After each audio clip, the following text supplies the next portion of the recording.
Chapter 16, Because of Winn-Dixie by Kate DiCamillo. Litmus W. Block was just a boy when the firing of Fort Sumter occurred, Miss Franny Block said as she started in on her story. Fort Sumter, I said. It was the firing on Fort Sumter that started the war, said Amanda. Okay, I said. I shrugged.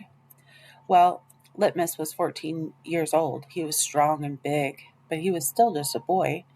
His daddy, Artley W. Block, had already enlisted, and Litmus told his mama that he could not stand by and let the South get beat, and so he went to fight, too. Miss Franny looked around the library, and then she whispered, Men and boys always want to go fight. They are always looking for a reason to go to war. It is the saddest thing. They have this abiding notion that war is fun, and no history lesson will convince them differently. Anyway, Litmus went and enlisted. He lied about his age. Yes, ma'am. Like I said, he was a big boy, and the army took him. And Litmus went off to war just like that, left behind his mother and 3 sisters. He went off to be a hero. But he soon found out the truth. Miss Franny closed her eyes, shook her head. What truth? Why, that war is hell, Miss Franny said with her eyes still closed. Pure hell. Hell is a cuss word, said Amanda. I stole a look at her. Her face was pinched up more than usual. War, said Miss Franny with her eyes still closed, should be a cuss word too. She shook her head and opened her eyes. She pointed at me, and then she pointed at Amanda. You, neither of you can imagine. No, ma'am, Amanda and me said at exactly the same time. We looked real quick at each other and then back at Miss Franny. You cannot imagine.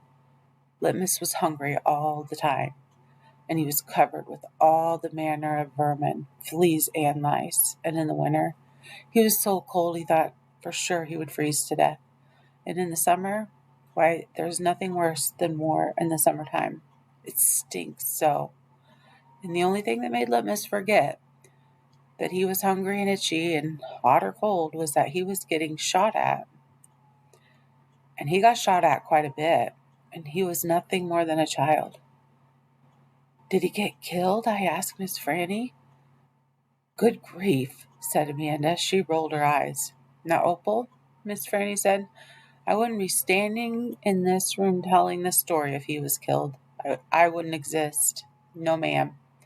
He had to live. But he was a changed man. Yes, ma'am, a changed man. He walked back home when the war was over. He walked from Virginia all the way back to Georgia. He didn't have a horse. Nobody had a horse except for the Yankees. He walked. And when he got home, there was no home. Where was it? I asked her. I didn't care if Amanda thought I was stupid. I wanted to know. Why, Miss Franny shouted so loud that Winn-Dixie and Amanda Wilkinson and me all jumped. The Yankees burned it. Yes, ma'am, burned it to the ground. What about his sisters? Amanda asked. She moved around the desk and came up and sat on the floor. She looked up at Miss Franny. What happened to them? Dead. Dead of typhoid fever. Oh, no, Amanda said in a real soft voice. And his mama? I whispered. Dead, too. And his father? Amanda asked. What happened to him? He died on the battlefield. Litmus was an orphan? I asked.